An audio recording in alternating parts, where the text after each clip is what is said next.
Vamos orar mais uma vez, né? Vamos orar agradecendo a Deus pelas ofertas e também intercedendo pela sua palavra para que nós possamos acolhê-la. Senhor, nós primeiro te agradecemos a Deus pelas ofertas, porque o Senhor proveu a Deus o teu povo com tudo aquilo que é necessário para ter uma vida digna, ó Deus. Nós também te louvamos, ó Deus, te agradecemos, porque o Senhor também sustenta a tua igreja, ó Deus, daquilo que é necessário para que ela cumpra seu ministério, Deus, cumpra sua missão aqui na terra, de ser embaixada do teu reino, ó Deus, de ser baluarte, ó Deus, coluna da verdade diante dos homens. Nós também, ó Deus, te pedimos que o Senhor fale conosco por meio da tua palavra agora, Senhor, porque somos todos teus alunos, teus discípulos, que desejam, ó Deus, ser alimentados também por aquilo que provém de tua boca, Pai. No nome de Jesus, o nosso Mestre, que nós oramos. Amém. Irmãos, os convido então a abrir a Bíblia no Evangelho de Mateus, capítulo 6. Nós vamos ler os versículos 12, 14 e 15. Tá? Nós vamos dar continuidade então à nossa série no Pai Nosso, né, analisando e estudando cada domingo uma petição. É assim que a gente está fazendo. E hoje nós vamos para a quinta, né, e penúltima petição, pedido que nós fazemos, que o Senhor nos ensina nessa oração. E a palavra de Deus diz assim, Mateus 6, versículo 12, 14 e 15. Perdoa as nossas dívidas, assim como perdoamos aos nossos devedores.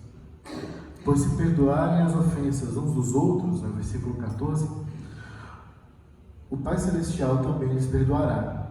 Mas se não perdoarem uns aos outros, o Pai Celestial não lhes perdoará as ofensas. Irmãos, como relembrando, é isso que nós estamos fazendo, vendo cada pedido, né, pausadamente. E esse é um pedido muito especial, a gente vai ver aqui, porque é que ele está dentro da oração do Pai Nosso. Lembrando que a oração do Pai Nosso ela é dividida em duas partes. Uma primeira parte, pedidos relacionados a Deus, né? A vontade de Deus, o reino de Deus, o nome de Deus. Os outros pedidos, os outros 3 pedidos, são pedidos relacionados ao homem, a nós. As nossas necessidades materiais, como nós vimos há 2 semanas atrás, né? Quando nós oramos pelo Pão Nosso. E agora, nesse pedido, é um pedido que fala das nossas necessidades espirituais. A nossa principal necessidade espiritual, irmãos, é sermos aceitos por Deus. É termos perdão. E é isso que o Senhor nos ensina, então, a pedir em oração. A pedir que sejamos perdoados. Perdoados dos nossos pecados. Só que aí vai um problema, né, de como nós aplicamos e encaramos este pedido hoje. Num momento, digamos assim, da nossa história, né, da história do mundo, da sociedade, em que pecado, por exemplo, é uma palavra que talvez esteja deslocada, né, e muita gente pensa que não seja nem válida para hoje. A gente substitui por sinônimos mais leves, né, como defeitos, falhas, né, limitações, para não falar em pecado, que pecado geralmente parece muito pesado. É uma coisa que realmente quem fala em pecado pensa em Deus, né? em transgressões diante de Deus, coisas assim. E de fato é uma coisa que a maioria das pessoas evita mesmo falar, né? Mas nós precisamos falar de pecado porque precisamos de perdão por conta desses pecados. Então, é uma palavra válida para hoje, o pecado? Eu creio que sim. E por conta disso precisamos de perdão. Por conta disso, nós precisamos pedir a Deus que Ele perdoe as nossas falhas, limitações, os nossos defeitos, né? Que na verdade são pecados diante dEle. E como você conceituaria um perdão? Como você imagina que Deus te perdoa? Como você, por exemplo, perdoa, né, outras pessoas que te ofendem, né? Que cometem falhas com você, que quebram um acordo contigo? E como você imagina que é o tipo, a qualidade de perdão que Deus te dá, né, em relação aos seus pecados? Sobre essas coisas, então, que nós vamos ver, né, nessa petição que fala a nós a esse respeito. E a primeira coisa é a seguinte: confesse os seus pecados e peça perdão por eles. É o primeiro ensino que o Senhor nos dá nessa petição, né? Que está óbvio, né? Que está bem na cara. O que é que a gente precisa? Aprender a confessar nossos pecados e pedir perdão por eles. Quando a gente faz isso, por exemplo, no culto, faz para cumprir essa palavra, para atender o que o Senhor nos ensina, né? De no meio de uma oração modelo, lembra, se é uma oração modelo, ela é uma oração padrão. Não necessariamente ela tem que ser repetida sempre, mas que toda vez que você orar, lembre desses elementos, né? De ter esses elementos na sua oração. E um dos elementos que não pode faltar é você confessar os seus pecados, é você pedir perdão por eles. Então o Senhor nos ensina isso, chamando-os de dívida, que era uma maneira muito típica que o povo de Israel, né, no qual Jesus estava ali inserido, era o povo de onde veio o Messias, tinha de falar sobre culpas e transgressões diante de Deus, como dívidas, né? Sabe, imagina o Senhor como um grande credor mesmo, nosso. Ele nos dá a vida, né? Ele nos dá o sol a cada manhã, permite a cada um de nós aqui se levantar para trabalhar, ter saúde, poder sustentar as nossas casas, né? Ele nos permite ter alegrias ao longo da vida, né? Muitas coisas boas. Mas o que é que geralmente damos em troca, né? O que é que geralmente fazemos? A palavra de Deus nos diz, por exemplo, que nós éramos inimigos de Deus, né? Alguém que, por exemplo, não é convertido, não crê no Senhor Jesus como Salvador, é alguém que a Bíblia diz de maneira muito franca, é um inimigo de Deus.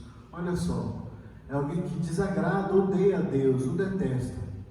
Por isso que é muito apropriado chamar de dívida, né? Porque você recebe, por um lado, bênçãos, vida, Deus é o próprio doador da vida, mas por outro, o que é que você faz, né? Desde Adão, você quer estar no lugar dele, né? Estar no lugar de Deus.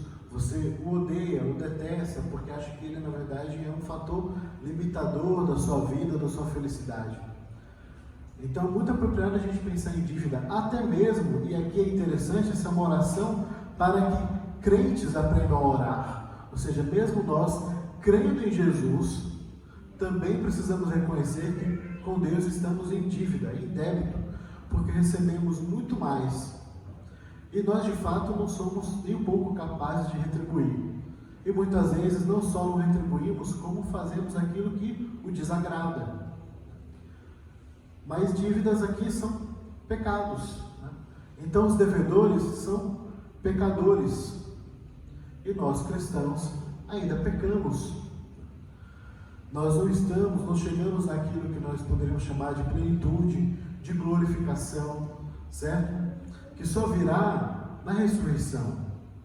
Então, até o dia da nossa morte, irmãos, nós ainda iremos pecar. É claro que qual é a grande diferença? Os cristãos não têm prazer no pecado. Essa é a diferença. A diferença não é que os cristãos simplesmente nunca pecam, mas que os cristãos não possuem prazer no pecado. O pecado, digamos que é um acidente na sua vida, né? E por isso, inclusive, sentem a necessidade de confessar para obter perdão. Por quê? Porque um cristão, alguém nascido de novo, não deseja estar em pecado, então quer se livrar dele. E a única maneira que nós temos de nos livrarmos dos nossos pecados é confessando-os a Deus. Não tem outra. Confessando a Deus e crendo que por meio de Jesus ele foi expiado. Só isso. Então confesse os seus pecados diretamente a Deus. Antes da reforma, a Igreja Católica, e claro, a Igreja Católica Romana faz isso ainda hoje, né? E é um dos sacramentos da Igreja Católica Romana, fazer confissão, né, ao pé do ouvido aos padres, aos sacerdotes. A reforma nos ensinou que nós precisamos confessar os nossos pecados a Deus. É claro que isso não exclui que nós confessemos nossos pecados uns aos outros. Por exemplo, se você pecou contra alguém, né, se você prometeu alguma coisa a alguém e não cumpriu, confesse o seu pecado a ela também, é bom. Né?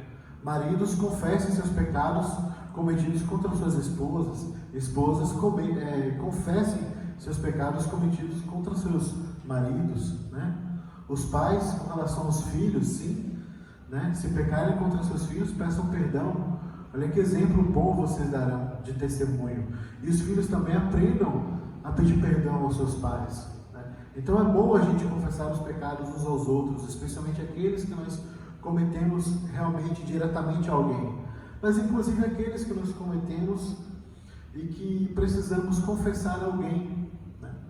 Quantos pecados nós não cometemos e para realmente obtermos cura, restauração da parte de Deus, precisamos verbalizar, falar mesmo. E em especial orando ao Senhor, né? Confessando diante dele. Um pastor no livro certa vez escreveu a respeito da importância disso, de quando você for confessar os seus pecados, na sua oração, no seu quarto secreto, como a gente aprendeu no início desse capítulo, né, de seu quarto secreto, sua devoção pessoal, você confessar os seus pecados de maneira verbal mesmo, falando o nome dele, dizendo o que você cometeu. Porque você vai, inclusive, didaticamente, sentir o peso das coisas, o peso da gravidade, não apenas falar de maneira genérica. É claro que, por exemplo, numa oração aqui, né, confessando os nossos pecados em comunidade, como fazemos no culto, não dá para especificar, né? Mas, inclusive, esse momento é uma memória para você, de que, olha, no teu quarto, na tua devoção, confesse os seus pecados nominalmente a Deus. Fale para Ele o que você fez e que não agrada, né? Que leis você quebrou e não gostaria de ter quebrado, mas confessa diante de Deus essas falhas. Então nomeie as suas ofensas, né? Uma a uma. Irmãos, vai ser muito saudável para vocês, muito, muito saudável. Porque vocês terão real dimensão de quão grave é de fato quando pecamos, né? De quão ofensivo é a Deus. E aí sim saberemos, inclusive, valorizar o perdão que recebemos. Porque muitas vezes nos falta isso, esse senso de realidade, de fato, de que uma mentirinha contada aqui, né? Uma omissão feita acolá, isso não é demais. Mas quando confessamos, sentimos vergonha, né? Quantas vezes nós não sentimos vergonha de coisas que nós fazemos, de repente foi gravado, coisas bobas, né? Mas aí quando você olha, né, para aquele vídeo, e o vídeo é, digamos que engraçado, mas você sente uma super vergonha daquilo. Por quê? Porque quando a gente tem contato, a gente sente a real dimensão das coisas, né? Com o pecado não é diferente. Então verbalize, confesse os seus pecados e peça perdão por eles, né? Peça perdão confiante, porque há uma coisa muito interessante, irmãos, nesse texto. Porque a impressão que dá, assim que você lê, é de que aqui há uma condicional, né? Ou seja, uma condição de que para você ser perdoado, você tem que perdoar. No sentido de que a base do perdão de Deus seria a nossa disposição de perdoar. E não é exatamente isso que o texto está dizendo. Por que a gente pode entender isso? Porque em várias outras passagens da Bíblia, e a Bíblia, irmãos, ela explica a si mesma. Ou seja, se a gente tira versículos isolados, sem considerar o todo, né, daquela passagem, ou de outros textos, né, outros discursos, por exemplo, do próprio Senhor Jesus, dos Evangelhos, nós teremos um ensino incompleto. Mas quando vemos tudo isso dentro do todo, percebemos o que é que o Senhor Jesus está nos falando. Porque, por exemplo, veja que o Senhor nos ensina a pedir pelo pão de cada dia, né? E isso não significa que se nós não pedirmos, nós não teremos pão. O Senhor, na verdade, tem feito isso, né? Tem sido fiel a nós, apesar de nós. Então, aquele que é cristão, ou seja, aquele que é nascido de novo, que crê em Jesus, é claro que tem seus pecados perdoados na cruz. Porém, há uma diferença de fato aqui nesse pedido, porque ele é o único que contém um compromisso. Não apenas um pedido da nossa parte de pedir perdão pelos nossos pecados, mas também um compromisso nosso de perdoar. Então, quando o Senhor diz, nos ensina, perdoa as nossas dívidas, assim como perdoamos aos nossos devedores, Ele está nos ensinando a nos comprometer também, né? A colocar, digamos, a nossa palavra, o compromisso diante de Deus. Porque orações não servem apenas para pedir, agradecer, suplicar, interceder, louvar, clamar. Para tudo isso orações servem e devem ser cheias desses elementos. Mas também orações podem ser compromissos solenes diante de Deus. Você se comprometendo com o Senhor, né? Como Ana se comprometeu a entregar seu filho, né, que viria a ser Samuel, aos sacerdotes para que ele vivesse toda a sua vida servindo a Deus. E foi o que Ana fez. Foi um compromisso em oração que Ana estabeleceu ali diante do Senhor. E aqui o Senhor está nos ensinando também a ter um compromisso. Olha, perdoa, Senhor, os nossos pecados, assim como nós nos comprometemos a também perdoar aqueles que têm contrariado dívidas para conosco, têm sido nossos devedores. A gente, por exemplo, percebe melhor esta passagem à luz de outras passagens do Evangelho de Mateus, como a parábola do credor incompassivo.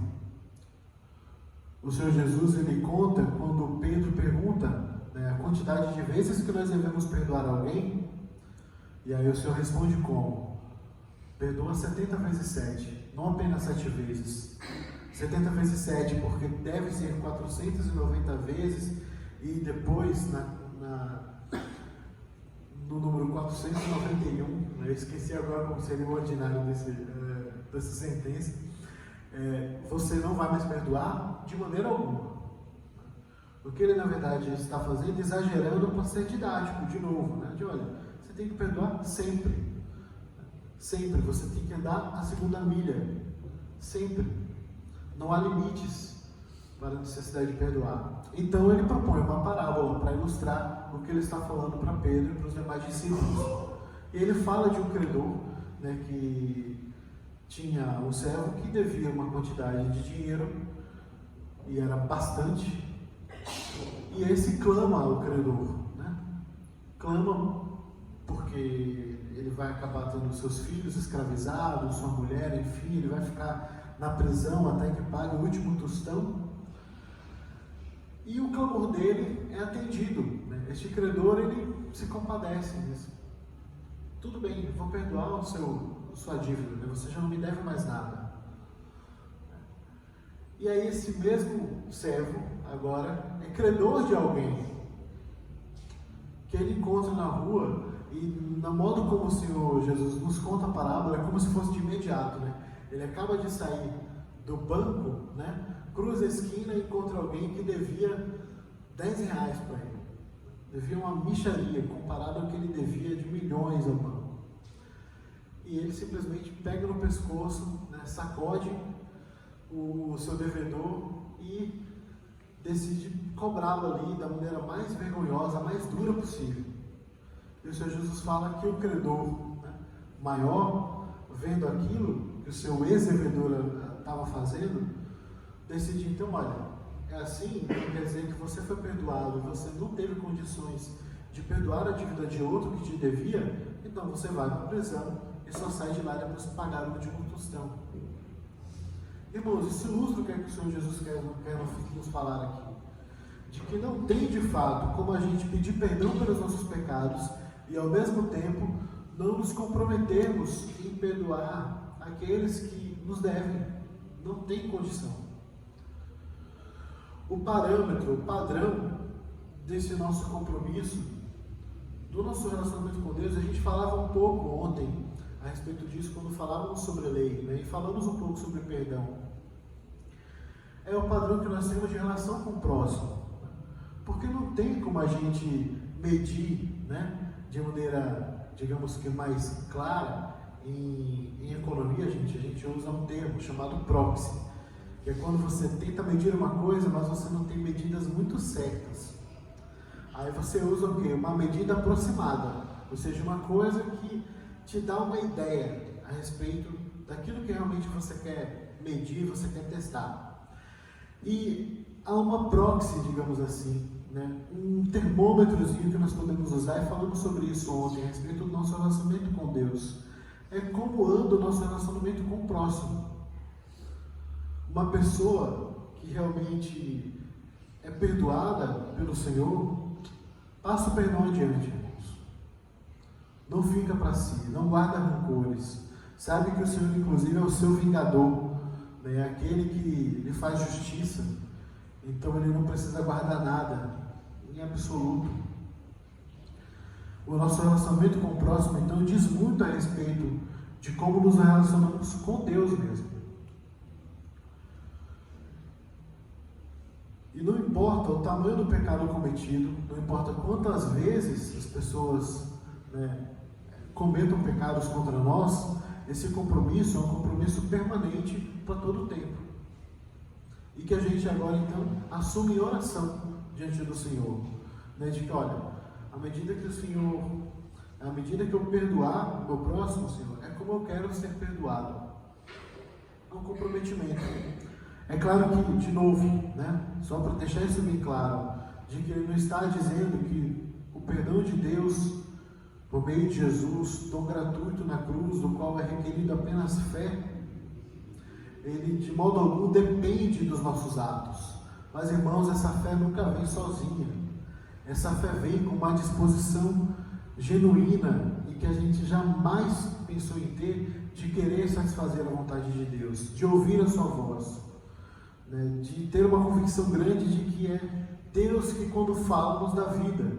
E então as ordens dele para nós passam a ser agradáveis. E um senso de gratidão tão profundo, que é isso que, inclusive, a gente experimenta quando nós recebemos uma grande bênção, né, acontece uma coisa muito legal conosco. O que é que a gente procura fazer? Acabar espalhando mesmo, né? Não guarda para si. Quer contar uma notícia, né? Teve uma promoção de emprego, aí já faz um churrasco, né? Passou num concurso e chama o pessoal para uma pizzaria para comemorar. Ou seja, divide a alegria. Se você recebeu um grande perdão da parte do Senhor, o que é que você deve fazer em sentido lógico? Espalhar esse perdão adiante, ou seja, fazer o mesmo, como imitadores de Cristo que são. E de maneira alguma guardar para você. Ore, portanto, o Pai Nosso disposto a perdoar. É o terceiro e último ensino aqui, que é quando o Senhor, então, ele faz uma explicação, ou melhor, frisa a importância dessa petição. Quando ele, depois que ensina a oração modelo, ele volta a um ponto. Olha que interessante, ele poderia voltar a algum ponto relacionado a Deus, né? Ao nome de Deus, e frisar isso. Olha, é importante vocês honrarem o nome do Senhor, né? Santificá-lo. Ou podia voltar falando do reino, que é o grande tema, inclusive, da maior parte dos discursos do Senhor. Ele está fazendo o quê? Anunciando o reino. O Evangelho é um anúncio do reino. Mas não é essa parte da petição que ele volta. Ele também não volta a parte da petição que fala da vontade de Deus. Nem fala do pão, nem da tentação. Ele volta exatamente para este ponto. Perdoa as nossas dívidas, assim como perdoamos aos nossos devedores, pois se perdoarem as ofensas uns dos outros, o Pai Celestial também lhes perdoará. O perdão é quem dá o tom dos relacionamentos dentro da igreja. O reverendo Joe falava sobre, o Arthur me deu algumas pescas, algumas colas, sobre o tema da pregação aqui em Efésios, e ele falava sobre unidade. Irmãos, não tem como haver unidade na igreja sem o exercício do perdão mútuo e contínuo em todo o tempo. É por isso que ele disse: vocês vão perdoar as ofensas uns dos outros, vocês também não serão perdoados pelo Pai Celestial. Irmãos, nós não deveríamos nem ser chamados igreja, né? Cristãos, discípulos de Jesus, nós não praticamos o perdão, né? Porque a fé não vem desacompanhada, não vem. Ela vem com essa vontade de cumprir a vontade do Senhor. Ela vem com essa vontade de se comprometer, de não usar desculpas. Ah, não, mas eu sou falho. Não, se comprometa diante do Senhor, que você vai perdoar também todo aquele que falhar com você. Assim como o Senhor no céu te perdoa por pecados muito mais graves. Para orar no Pai Nosso, tem que estar disposto a perdoar, portanto. Não tem como a gente orar esta oração, este modelo padrão de se achegar a Deus, sem estar disposto a perdoar o próximo. Será uma oração hipócrita, como como a dos fariseus, ou uma oração pagã, como a dos gentios, que oravam pensando que a oração era só um ritual para obter bênção. Não é assim. Você ora diante de Deus com disposição de também estabelecer compromissos com Ele. Aprende a orar então quem já foi perdoado. Numa outra passagem do Senhor, em Lucas, fala da mulher que derrama um vaso de perfume nos pés do Senhor e o prepara para a sepultura. E aí os fariseus veem aquilo e acham aquilo muito ruim, muito feio.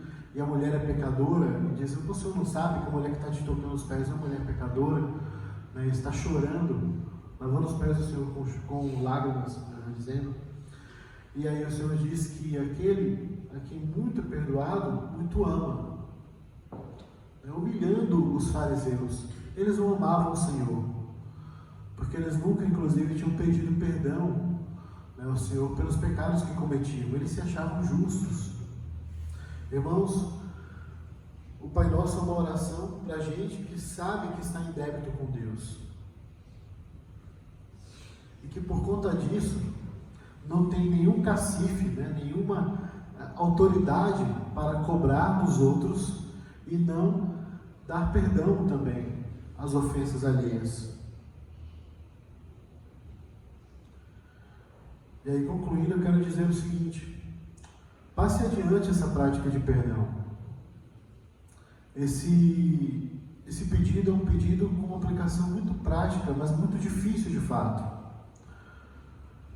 Mas o perdão, ele é fundamental na vida do crente. O perdão definitivo dos pecados, de fato, ele é um ato de Deus. E aí, novamente, falo, pela terceira vez, não é isso que está em xeque aqui. Mas se você recebeu o perdão definitivo dos pecados, não só os pecados que você cometeu no passado, mas aqueles que você ainda cometerá no futuro. Irmãos, e quando nós olhamos, inclusive para a própria Bíblia, né, e vemos testemunhos de muitos, mesmo heróis da fé, ou homens ímpios, e pensamos: não tinha coragem de fazer as coisas, por exemplo, que o Sansão fez. Que homem tolo é o Sansão, né? Ou que homem extremamente ambicioso era Davi. E você pensa e se acha muito mais justo do que eles. Irmãos, todos nós estamos sujeitos às mesmas paixões, às mesmas, a cometermos pecados, inclusive ainda mais graves do que qualquer outra pessoa jamais tenha cometido. Mas por meio de Jesus há a possibilidade de perdão para o pior dos pecadores, para o pior dos pecados, há perdão em Jesus. Nós só somos aceitos diante de Deus, né? Podemos nos dar a ousadia de orar a Deus apenas por conta dele, apenas porque ele expiou os pecados em nosso lugar. Portanto,